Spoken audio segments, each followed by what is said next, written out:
దాదాపు రెండేళ్లుగా కొనసాగుతున్న ఇజ్రాయెల్ హమాస్ యుద్ధం మరో కీలక మలుపు తిరిగింది. గాజాను హస్తగతం చేసుకోవాలని ఇజ్రాయెల్ నిర్ణయించింది. సంబంధిత ప్రణాళికలను ఆ దేశ కేబినెట్ అంగీకారం తెలిపింది. ఈ మేరకు ఇజ్రాయెల్ ప్రధానమంత్రి నెతన్యాహు కార్యాలయం ప్రకటన చేసింది. ఆ ప్రాంతాన్ని స్వాధీనం చేసుకోవడానికి Israel defence forces IDF ready అవుతోందని తెలిపింది.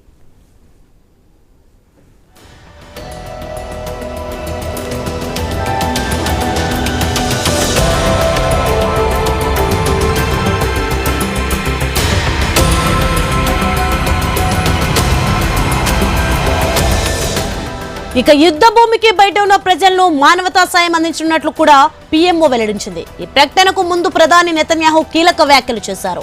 హమాజ్ ను అంతమొందించి బందీలను వెనక్కి తీసుకొచ్చి ఆ ప్రాంతాన్ని తాత్కాలిక ప్రభుత్వానికి అప్పగించడమే తమ లక్ష్యమని స్పష్టం చేశారు.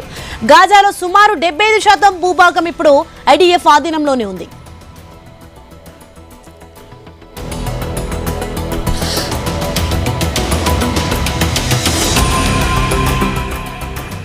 ఇక మిగిలిన భూభాగాన్ని కూడా తన నియంత్రణలోకి తెచ్చుకోవాలని ఇజ్రాయెల్ భావిస్తోంది.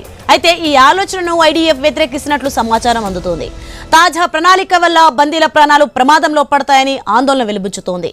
హమాజ్ ను నాశనం చేయడానికి కొన్నేళ్లు పట్టొచ్చని భావిస్తోంది. కానీ ఈ అభ్యంతరాలను తోసిపుచ్చుతూ సెక్యూరిటీ కేబినెట్ గాజా స్వాధీనానికి సై అనడం గమనార్హం.